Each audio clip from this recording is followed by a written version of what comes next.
Well, I don't know if this video will ever get finished. It's 2 months until I go get my girl in Hong Kong to move to the Philippines.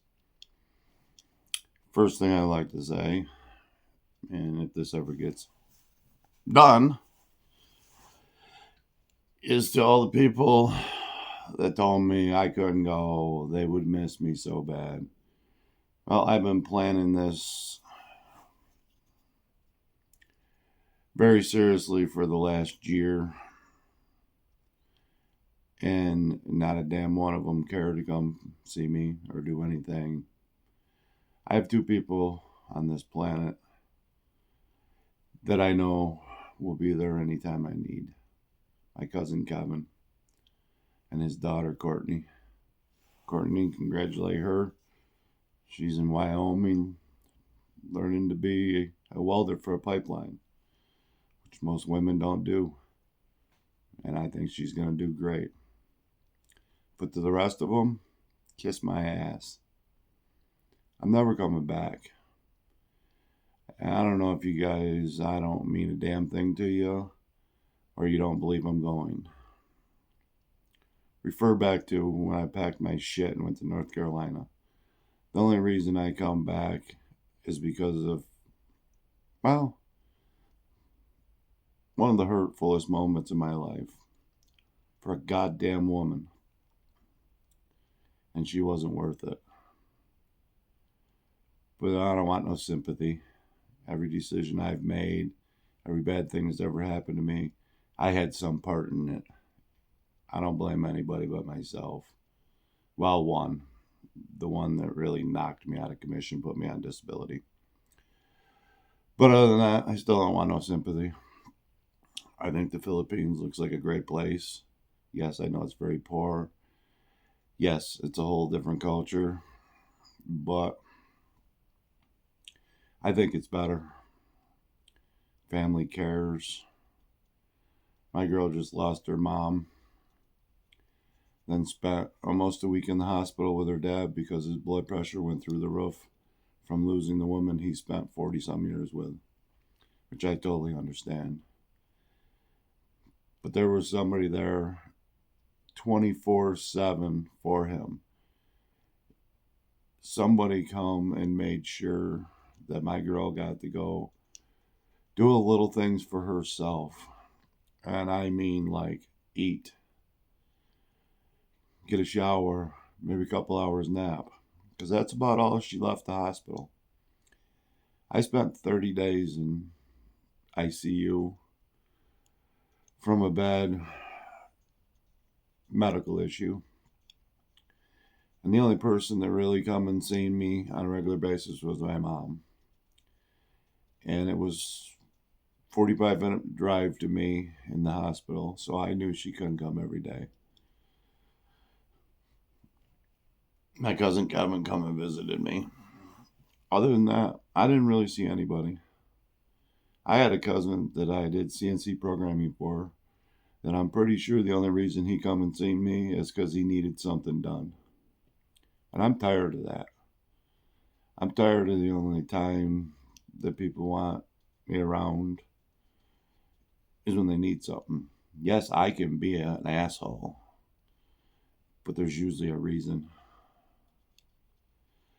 But I'm looking very forward to moving to the Philippines.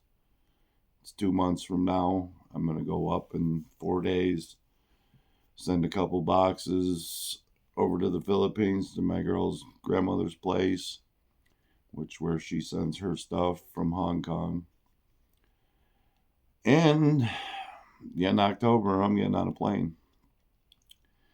I'm going to rent a car and drive to Toronto, and I'm out of here. I can't or don't want to do this no more here. People have got so self-centered. All they care about is themselves. We're going through all these people whining because they're career welfare recipients and they don't want to get a job. 15 to 20 hours a week and they can get their benefits, but they don't want to do that. I know many people that have worked 15 to 20 hours in a day, forget a week. But I got to that's above and beyond the point. You got all these Trump haters. I don't agree with everything Trump says, but he's the first president, I think, since Reagan that's had the balls to do anything about it. Just a day ago, some judge thought he was a badass and says Trump can't have tariffs. We've had tariffs forever. But that's enough of that rant. I do have another rant. All the foreigners that go to the Philippines then complain about everything in the Philippines. The Philippines is not your home country. You were spoiled in your home country. I was spoiled here in the United States. I thought I had to have everything until I got injured. And I realized I haven't used 90% of this stuff in 10 plus years. So it's all gone. What I couldn't sell easily on Facebook Marketplace is at the auction house.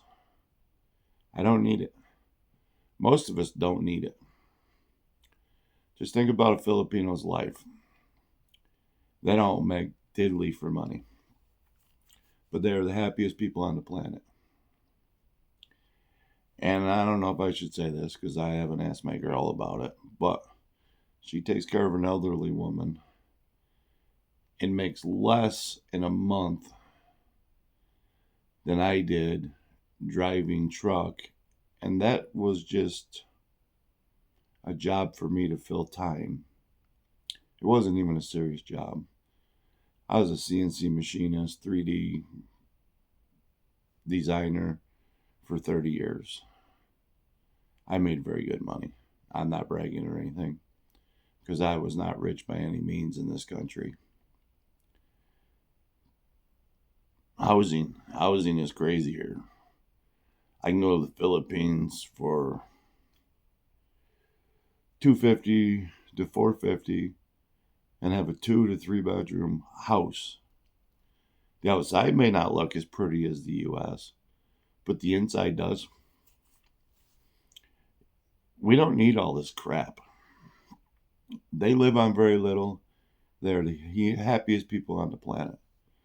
It's documented over and over that is true. And the women. I've never met another woman like the girl I have. So sweet, so caring. She thinks about everybody. I hear all this crap about they're gold diggers. When I first met her, I had no interest in a relationship. I wanted to go to the Philippines to go fishing and boating because of all the islands. And I ended up putting a post on Facebook looking to get to know somebody just so they could show me around because I didn't want to see the tourist areas. And she messaged me and told me if I could wait until her vacation, she would happily show me around. So I asked her, I think like the second or third day, and I didn't expect an answer because most in America wouldn't answer you this question. I asked her how much she makes a month. She told me, and I asked her if I covered that and her airline ticket back to the Philippines and back to Hong Kong, if she would show me around. And she told me no, that it was wrong to take my money to show me around Philippines. Well, needless to say, we've been talking ever since. 17 months ago, this started. I went and spent a month last September in Hong Kong with her and had an amazing time and learned so much. And the biggest thing is I learned is the United States is the scary country, not the other countries. Yes, there's other ones out there that are horrible. I had a great time in Hong Kong. I had a great time with her. She showed me some amazing sights. She was amazing to be with. I don't know. I fell in love with the girl. And a lot. More than I've ever anybody else. She's going through a hard time right now. I feel I should be there with her. But she tells me it's okay. And now I'm realizing why. Because she is surrounded by family to celebrate her mother's life. I wish I could be there to see it. But she sends me videos and we video chat. I get to see the insight to it. And it's so much better than here. Now, if anybody ever sees this, this isn't getting posted until I am sitting in the airport in Toronto getting ready to go on the plane. Because I don't want to hear anybody's bullshit. If they got bullshit to say to me, maybe they ought to look at the facts. I don't want to piss anybody off, but I don't care if I do either. I've learned in the last couple years for sure who truly belongs in my life. And it's very few. And that includes my two siblings. As far as I'm concerned, they're useless people on the planet. They want the bare minimum. That's it. They don't want to be better. They want to complain about everybody else. And I don't want to hear it. I've always been the bad guy to my brother because I actually learned the CNC machining because my dad had a machine shop. He wanted to piss money away and thought it would come off in trees or something. I don't know. He didn't want to be a machinist. He wanted to do excavating. So my dad bought all the equipment for excavating and started a company for him. And all he wanted to do was tell my dad he was doing it wrong. When my dad had done construction, as long as he had done CNC machining, which was 40 years probably, I think. So I have no sympathy for him. I got broad shoulders. They can blame me for all their problems. I don't care. They can all kiss my ass. Hopefully that's allowed on YouTube. If not, I'll bleep it out. But when I get a minute, I'll sit down and add to this. Probably nobody will care to watch it or anything, but I know I at least got one guy in the Philippines. Hey, Alan, how you doing? That motivated me to do this. And we'll see where it goes. Hell or high water, I'm not coming back. I want to be in the Philippines. I can get my disability check there. I actually want to find a way to get off in disability. I hate living off in this, even though I paid into my disability to cover me. But I don't like it. I don't like it at all. I don't like having to count on anybody. So I've opened a couple online stores. Granted, it's not as easy as it looks, I can tell you right now. And I'm not doing this video to make any money off of anything because I see YouTubers on there that I think they're taking advantage of the Philippines, making money off of YouTube. There are some that I really respect because they've taught me a lot. Paul Old Dog, I really like him. He gives the facts, no BS, no crap. There's a couple other ones. I'll make a list of the guys I've watched. And I haven't just watched YouTube. I've done so much research. I have so much information in my head that I probably don't need. I know it's a poor country. I know it's going to be shock in culture. And all I've asked her for is, here's the funny part, a flush toilet and air conditioning. I'm a big fat guy. I'm going to need air conditioning. I know I'll get used to it because I lived in North Carolina for 8 years. And after the first year, I was fine with the heat. So that doesn't worry me. I'm looking forward to the fresh foods, the new foods. Like when I was in Hong Kong. Me, her, and her, she calls her second mom in Hong Kong. We went to lunch at a Chinese restaurant. It was so different. It was delicious. Nothing was breaded.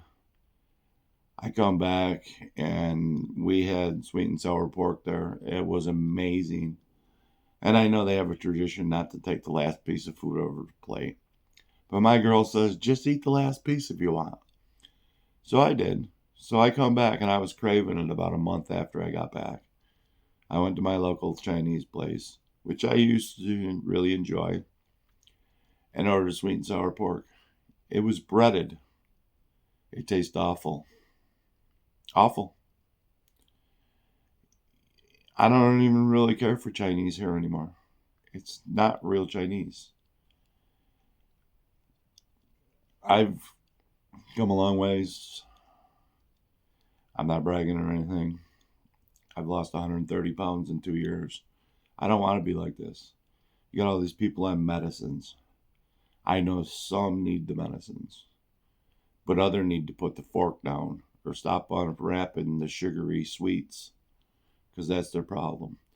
My biggest thing that helped me was giving up Mountain Dew. Mountain Dew was killing me. I now drink iced tea with lemon in it. Arizona. According to the numbers, it ain't no better for me than Mountain Dew. But I don't gain weight with it. I don't know why. You know, I really don't understand it. But I think that's it for now. I'll add to this. I have no idea how to edit, so it'll be probably a ending of a video, starting out a video again. I don't know. We'll see. Toodaloos. See ya.